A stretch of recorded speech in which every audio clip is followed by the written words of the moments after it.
não parar, não precipitar e não retroceder. Então dizer para esse cara, sabe quando nós vamos parar?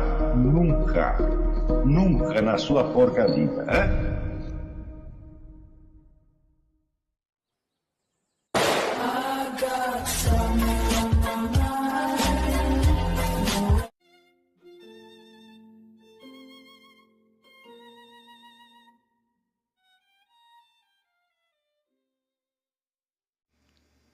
E aí pessoal, tranquilo?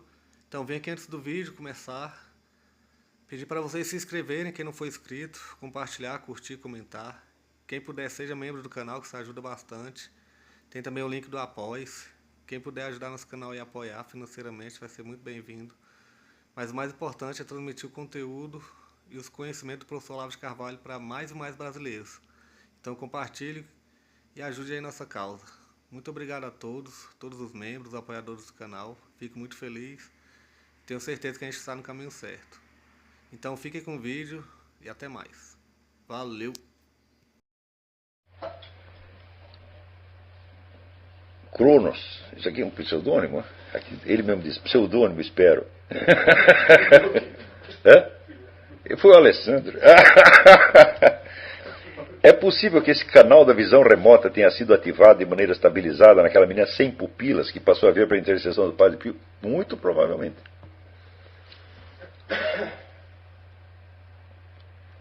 Muito provavelmente foi isso que aconteceu.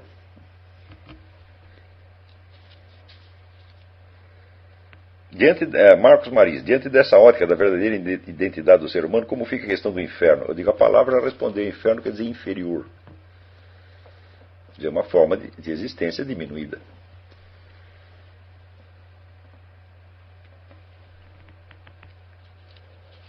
Só emendar com essa.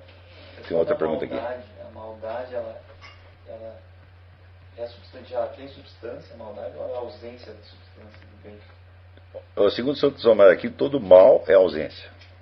Todo mal é uma privação. Tá certo?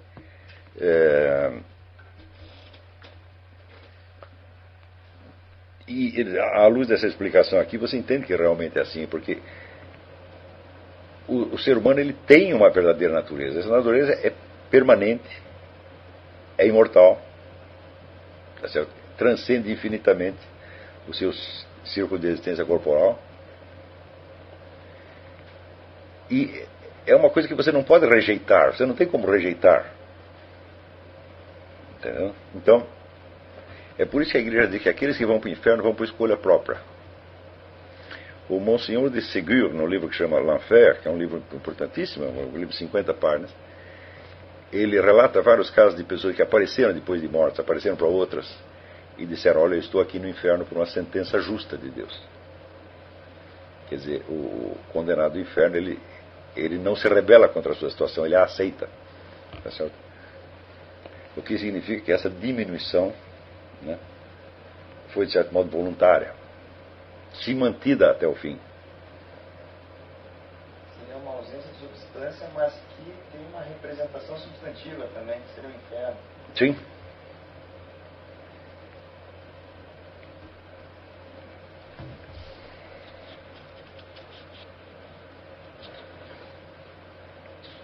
Aqui, quem foi que perguntou isso? Peraí. Beto Moraes. Qual é o papel importante da dor física para a experiência do medo? É fundamental, nós já nascemos sentindo dor física. Você já viu um bebê? O bebê passa o tempo todo angustiado. Se ele não está com fome, ele está com sede. Se ele não está com sede, não consegue fazer cocô. É uma coisa horrorosa, pô.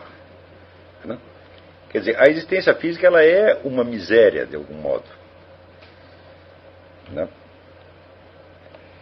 Mas ela não pode ser rejeitada.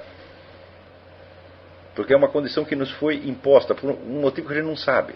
Por que a gente não poderia ser logo direto esta criatura maravilhosa, completa? Eu não sei porquê, eu não tenho resposta para isso, mas nós temos o fato. E se você rejeita o fato, você rejeitar a existência física, você está rejeitando a própria estrutura da realidade, porque é a condição real na qual você está. Então, a nossa atitude perante a existência física ela tem que ser relação de plena aceitação, tá certo? Mas uma aceitação de tal modo que te liberte dela. Que você não fique preso totalmente a ela. Libertar completamente só na morte. Né?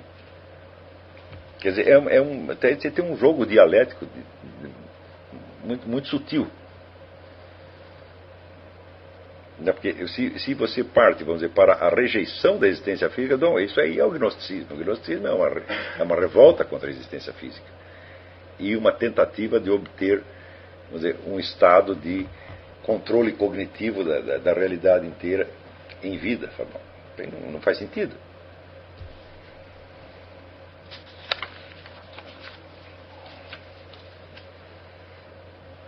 Miriam Macedo, daí ela cita uma frase do Isa Upanishad: há mundos assombrados pelos demônios, regiões de absoluta escuridão.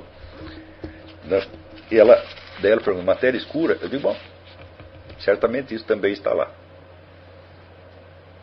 Quer dizer, o que ela chama de matéria escura, eu não digo que seja inteiramente a região dos demônios, tá certo? Mas, em parte, tem que ser, necessariamente. O Weber pergunta: a percepção da presença total se faz por meio dessa abertura para a alma universal? Não só dela. Tá certo? Tem uma série de condições intelectuais que você tem que preencher para isso. Tem muito estudo, muita meditação atrás. Tá certo? E daí um dia você realmente se abre para isso. Mas nós não podemos permanecer abertos a isso. O nosso cérebro não aguenta. Por isso você vê que o cérebro, ele não é o órgão pensante, ele é o órgão do não pensar. Você está entendendo? Ele é aquilo que tranca o seu pensamento, tá certo? Para permitir a continuidade da sua existência física. Se não estiver preparado, pode se abrir para coisas ruins até, né? Claro, se você não tiver ali bem afinado, sua percepção vai ser somente de demônios. Inclusive nas experiências de quase morte, tem gente que relata experiências terroríficas ali. Você está aberto para o que deve você não tem o controle do que vem. E como nós não temos controle, daí a importância extrema, vamos dizer, de você humildemente se adaptar a isso. Vamos ver, tem mais pergunta aqui? Não, eu acho que é só isso mesmo.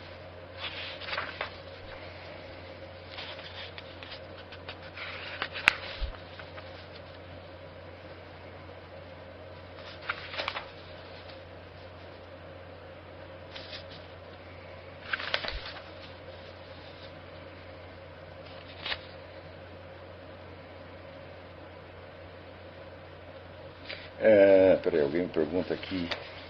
João Sérgio: esta é minha primeira aula ao vivo. Assisti a primeira aula gravada e fiquei ciente do exercício do necrológio. A esta altura do curso ainda é necessário fazer o exercício e enviar, ou não faz mais sentido desenvolver? Não.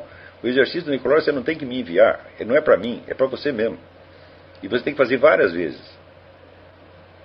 O necrológio é essencial para o quê? Para que você aprenda a se julgar a si mesmo. Porque, vamos dizer, aquela personalidade ideal que você quer ser, que você quer se tornar, tá certo? Ela é um indicador precioso da sua verdadeira natureza. Ela representa a sua existência terrestre, tal como simbolizando da maneira mais harmônica possível, no plano terrestre, a sua verdadeira natureza. Né? E este deve ser o critério que orienta as suas ações na vida, porque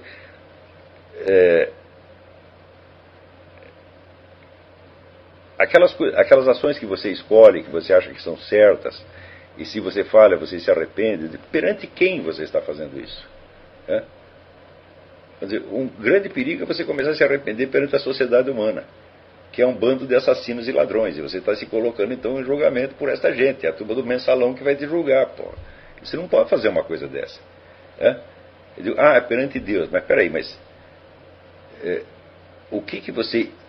como é que você imagina esse Deus? Você imagina Deus como se fosse um juiz que está lá sentado e vai julgar você? Então você está julgando Deus à luz do mensalão, meu filho. Não pode fazer isso. Deus, Ele nos infundiu a sua própria substância. E ele disse, vós sois deuses. Né? Então, é esta alma imortal que tem que ser o seu juiz, primeiro. Né? É ela que se apresenta diante de Deus. Não é você se apresentando diante de um tribunal. E você tem que lembrar aquele famoso verso do Paulo Claudel, que Deus é aquele que em mim é mais eu do que eu mesmo. Então, pega a sua alma imortal e dentro dela tem outro treco mais imortal ainda. Esse aí é Deus. Então, você deve satisfações à sua alma imortal. Como você não pode apreendê-la logo de vez, você a apreende idealmente através da imagem da pessoa que você pretende ser.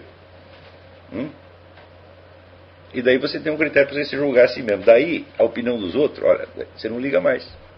Porque tem dentro de você uma instância mais exigente, ao mesmo tempo mais exigente e mais compreensiva para te julgar.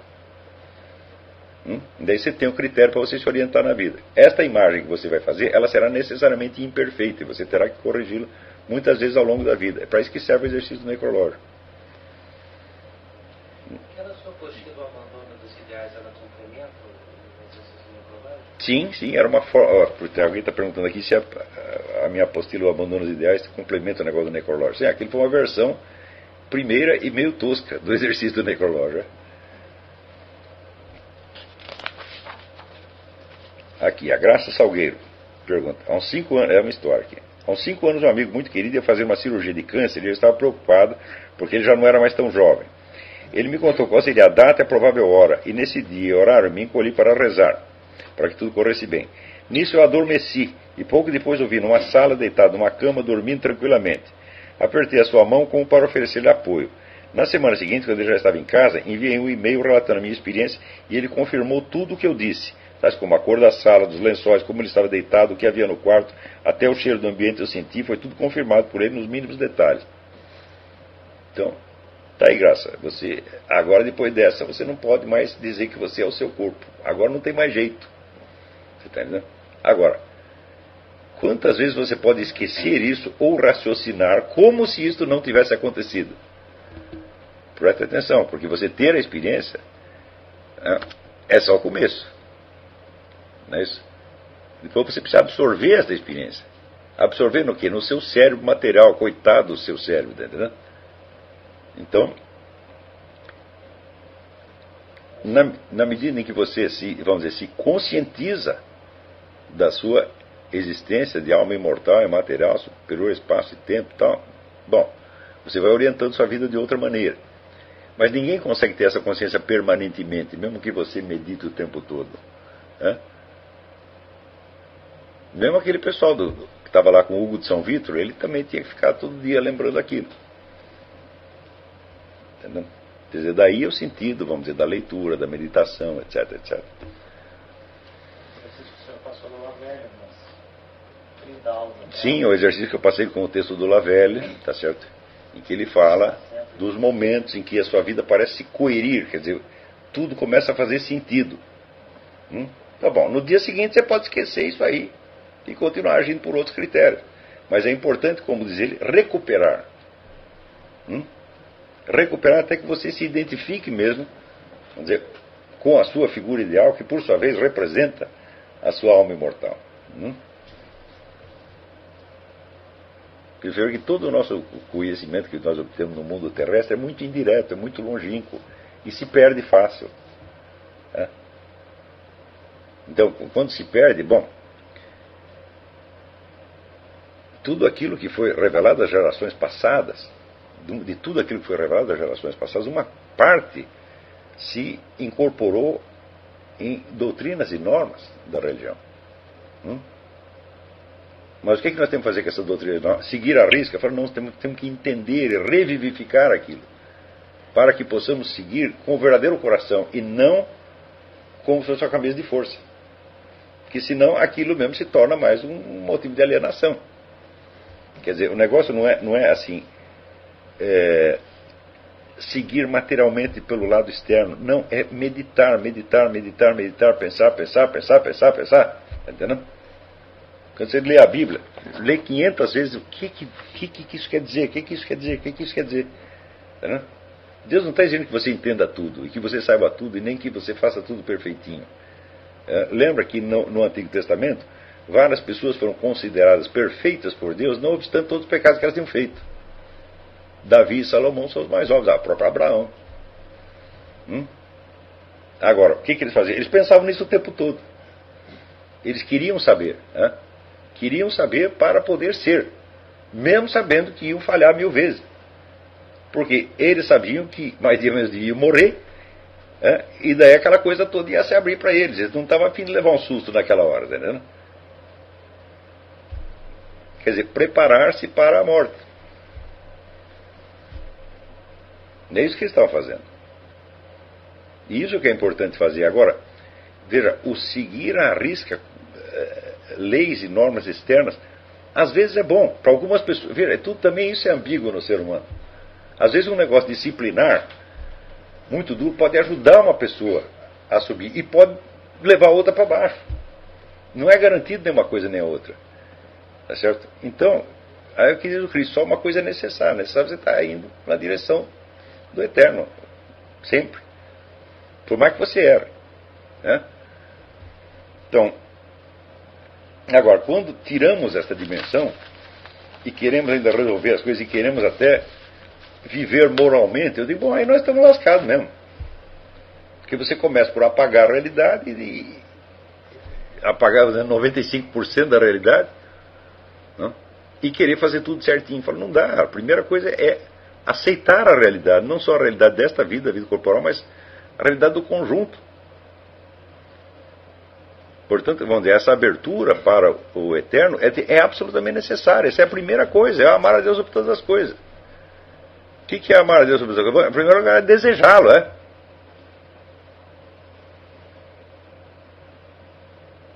Não é isso? Agora, onde você vai conhecer Deus? Diz, está dentro de você. Fala, mas não dentro no sentido corporal, meu Deus do céu. Não no sentido espacial. Dentro no sentido de que Deus é a sua substância, a substância da sua alma eterna. Essa alma eterna não tem outra substância que não Ele. Ele é a nossa identidade. Está entendendo? Então, quer dizer, a ascensão é assim, do corporal para a alma imortal. E da alma imortal, assim, aí para Deus.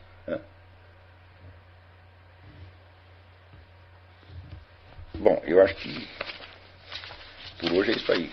Olá, Adriano Leite pergunta se você indica ou contraindica alguma das várias edições das Confissões.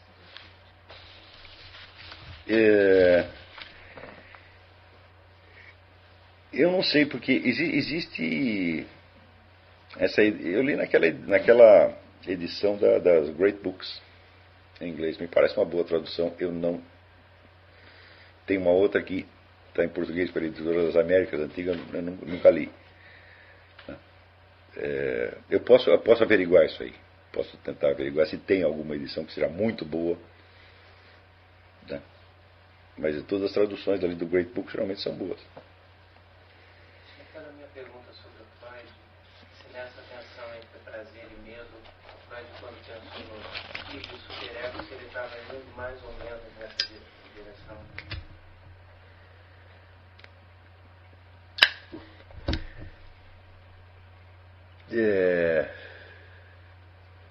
Quando ele fala, vamos dizer, do princípio de prazer, o princípio da realidade, né? Eu acho que ele começou errado, porque não existe princípio do prazer. Né? O que existe é a realidade, e a realidade é medo e angústia. Né? O prazer é apenas um alívio. Não existe um prazer substantivo. Seu prazer é um estado que você experimenta quando você fez alguma coisa e ela deu certo. Inclusive as relações sexuais, né? Agora, você conhece alguma relação sexual que o sujeito não tenha medo de falhar? Porque se na hora que ele vai buscar o alívio, ele já entra ali angustiado. Né? E daí quando a coisa deu certo, ele acha ótimo. Né? Não é isso? Então, agora, quanto ao id e superego, bom, algo da estrutura da realidade ele viu. Não é? Quer dizer, que existem elementos que são, por assim dizer, tônicos, né, que vêm de baixo, certo? E tem uma outra exigência que vem por cima, mas ele não pode esquecer que essas duas são materiais.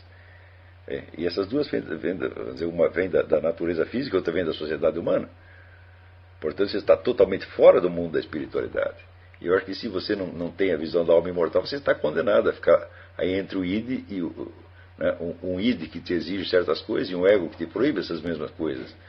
Mas isso aí são problemas freudianos.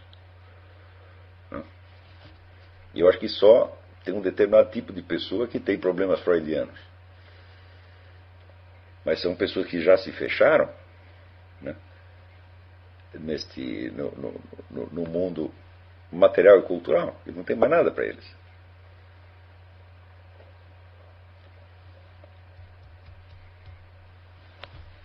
Então, toda a obra do Freud, vamos dizer, é uma especulação em torno de fatores meramente terrestres. Não acredito que ele jamais pudesse ter ido além disso. O que não quer dizer que essas coisas que ele diz não existem. Existem. Para certas pessoas, a vida é isso. É uma briga entre o id e o superego, e o ego tentando se arrumar ali no meio. Agora, quando você imagina um sujeito cristão, cuja estrutura de vida seja a do Freud, id, ego e superego, é horrível. E daí o superego dele vem, o superego é toda a igreja católica, os dogmas, etc. E tá lascado, daí ele se revolta contra isso, naturalmente. Né? Se revolta, daí ele entra para o movimento gay.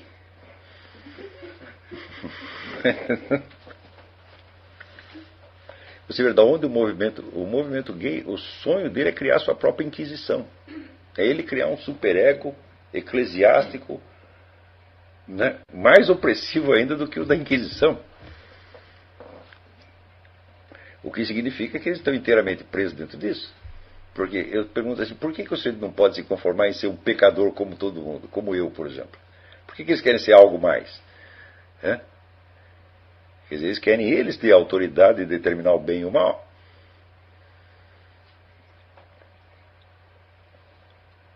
Agora, o que ninguém vai me dizer é o seguinte, é que o homossexualismo é antinatural ou que é doente. Não é nem antinatural, nem doente. Ele é inteiramente natural. A prova de que ele existe em toda a natureza, as espécies animais todas o fazem. Então, vamos dizer, é uma busca de alívio da tensão física que qualquer cachorro tem. Tá certo? Agora, o que ele é inadequado à estrutura humana, à natureza humana, não à natureza terrestre. Como a ciência médica desconhece a verdadeira estrutura humana, então ela não tem autoridade nenhuma para dizer que o negócio é doente. E, aliás, a alegação de que é uma doença veio no século XIX, até com a finalidade de justificar a conduta. Você está entendendo? Quer dizer, deixou de ser um pecado para ser apenas uma doença. Não é isso? Agora, por ser... A coisa se transforma, vamos dizer, no bicho de sete cabeças, por ser um pecado que atrai um castigo social frequentemente desproporcional. Né? O horror que várias sociedades tiveram ao homossexualismo, eu acho desproporcional. Né? Porque, na verdade, assim, é um pecado como qualquer outro.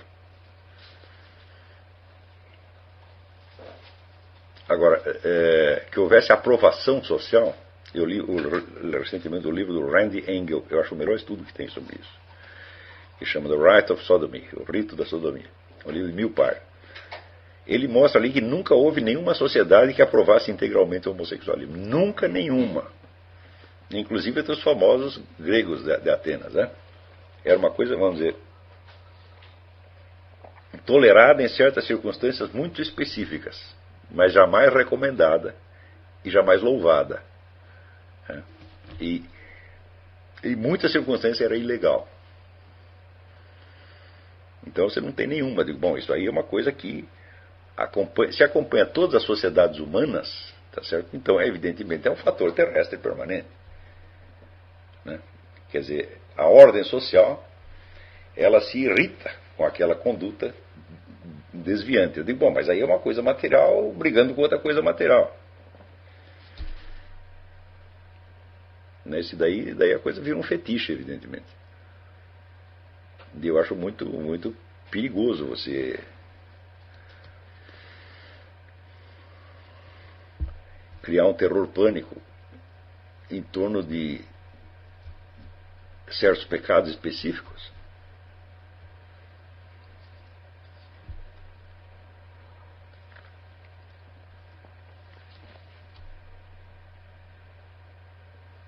Bom, então acho que o negócio é esse.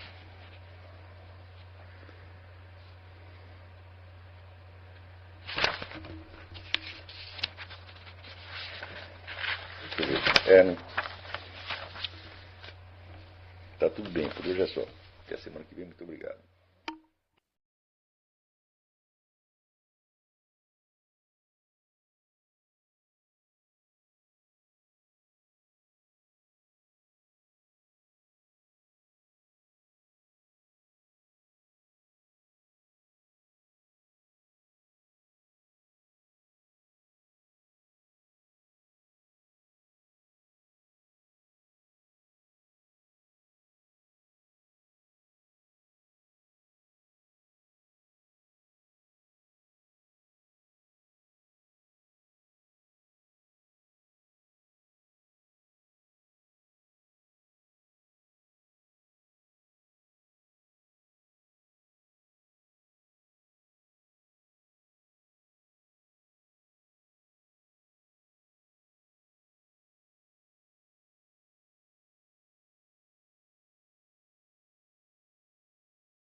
Chegamos a mais um final de uma aula, de um vídeo. Espero que tenham gostado. Quem não se inscreveu ainda, se inscreva, compartilhe, comente. Ajude nosso canal, apoie, seja membro. E ajude o nosso canal a chegar a cada dia a mais brasileiros que precisam muito do conhecimento do professor Olavo de Carvalho. Então é isso aí, fique com Deus, até o próximo. Valeu! Então é isso aí, pessoal. Que é o nosso canal. Que são alguns livros que eu já li. A maioria foi doação, mas alguns eu adquiri, professor Olavo de Carvalho. Alguns livros se perderam aí que eu emprestei. Professor Alexandre Costa. A Bíblia Sagrada. 10 lições sobre Karl Marx. Indica a não ler esse livro, que é muito ruim mesmo. Alguns pensadores aqui que realmente, como o professor Olavo de Carvalho disse, não são pensadores. Valeu, tamo junto aí. Apoie nosso canal, seja membro.